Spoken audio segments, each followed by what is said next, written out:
After the largely negative critical and fan reception to the Star Wars sequel trilogy, the franchise was in need of a change of pace and revitalization in content. Shortly after this bout of heavy controversy, the Mandalorian Disney Plus series made its debut and took Star Wars fans by storm, with the flawless nomad of a protagonist traversing the galaxy and building a bond with the infant informally known as Baby Yoda, with a simple yet heartwarming story about a drifter opening himself to caring for others. The Mandalorian quickly rose to prominence as one of the strongest modern Star Wars projects and stories. Throughout the course of the 2 seasons, we learn about the pasts of both the Mandalorian as well as the child, who we later come to learn is named Grogu, courtesy of Ahsoka Tano. We learn that Grogu is actually far older than he appears, and that he was present at the Jedi Temple during the events of Order 66 and the Siege of Coruscant by the Emperor's Imperial forces and the newly deemed Lord Vader. Given Grogu's current reliance on the Mandalorian, however, and his seemingly inability to survive on his own accord, many have been left to wonder how exactly he escaped the Jedi Temple and Nightfall, and Ahsoka confirms that someone rescued him from the clutches of the Empire, but at no point in the show does she say who exactly may have done so. So stick with us, weary travelers of the galaxy, as we discuss some of the most popular candidates for who could have saved Grogu and why each of them makes sense within Star Wars lore. Who saved Grogu from Nightfall and Order 66? The first option is Jedi Master Mace Windu, and this popular fan theory is contingent on the concurrent theory that Mace Windu survived his encounter with Palpatine in the events of Order 66. The theory that Windu survived has been a highly popular idea that has gained traction over the years, and while there may actually be theory and evidence to support this claim, this is not the theory that we will be discussing today. However, if you would like that theory breakdown, please suggest it down below. If Windu survived the fall, battered, beaten, and missing a hand, he could come to realize the full scope of Emperor Palpatine's plan, as everything finally falls into place for the Sith. With the Chosen One having officially betrayed the Jedi Order, Windu knows that the shadow of the Empire is closing in, and desperate times are rapidly falling on the Jedi Order. Master Windu would likely know that Grogu is in the temple, and likewise would understand the power that a member of Grandmaster Yoda's species would hold within the Force, and know exactly why he simply could not fall into the hands of Darth Vader and the Emperor, seeing as a dark side wielder of Yoda's species could potentially be the single greatest threat to the safety of the galaxy in modern Star Wars history, besides of course the Chosen One and the greatest Sith Lord who has ever lived. If Windu in his weakened state was able to sneak back into the temple before the order was given, he could have gotten an ample head start when it came to his escape, making it off-world before the commencement of Order 66, and before the clones were ordered to turn on their Jedi generals, and dramatically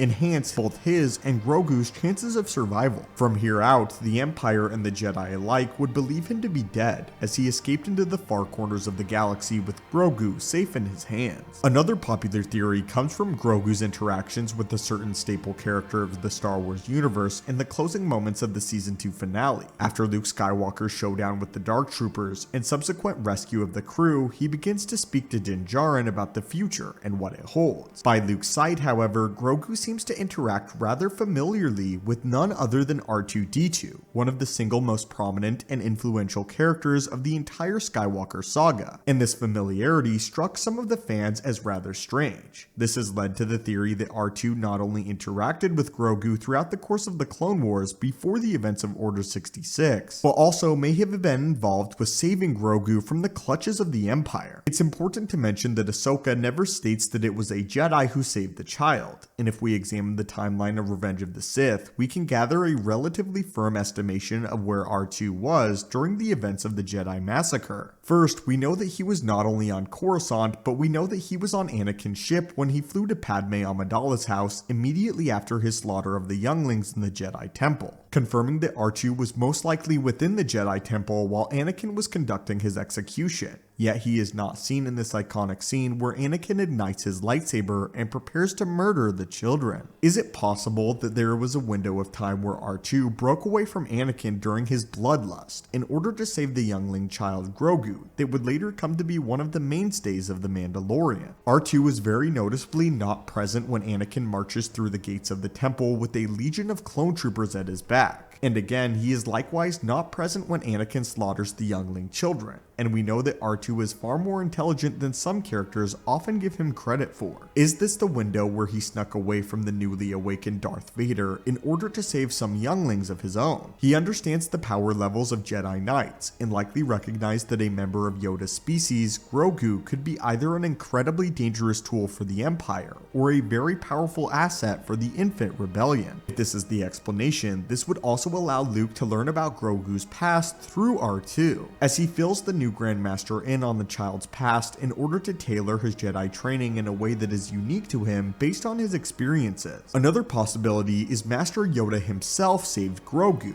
and this theory revolves around the notion that Ahsoka Tano does not seem to recognize Grogu upon first meeting him. And though it would be unreasonable to expect her to know every Jedi youngling in the temple, the idea that one of the only remaining members of Yoda's species could be trained in the temple without it being common knowledge is a bit suspicious. This theory proposes that only a few Masters of the Order were privy to Grogu's presence, and the one Master that we can reliably depend on to know of Grogu's training plan is Master Yoda himself. When Order 66 is first initiated, Yoda is on Kashyyyk, but we then know that he immediately returns to Coruscant in order to challenge the Emperor. Is it possible that between his departure from Kashyyyk and his battle with the Emperor in the Senate chambers, that he arranged to save the secret Padawan and send him off somewhere safe before challenging Palpatine? We do know that multiple Jedi Masters have interacted with Grogu during his time as a youngling, but this does not outright confirm that he was in the general youngling population, as he likely could warrant special attention given not only his species, but his incredibly slow aging process, which could explain how multiple Masters helped to mentor the child while still keeping him isolated from the class of younglings that Anakin massacred in the temple. The final candidate that we'll be discussing today is famed Jedi librarian Jocasta Nu. We know that Jocasta Nu not only survived the initial stages of Order 66, but also occupied herself with preserving as much of the Jedi Order as possible in order to ensure its survival for future generations. We know that she put her life on the line in order to save a holocron detailing a complete roster of the Jedi younglings once the temple fell, and if anyone would know exactly where to find Grogu, it would be her. Jocasta Nu has a particular affinity for flying under the radar, and typically operating as a background character or supporting role, but given the depth of her character that has been explored in the expanded material, she could be a likely candidate for Grogu's savior before her defeat at the hands of Darth Vader, as if she in fact held a full record of all of the remaining Jedi younglings, she is likely one of the only Jedi that was aware of Grogu's existence, as she's one of the oldest members of the Jedi Order, and is of course in charge of all of the records for the Jedi.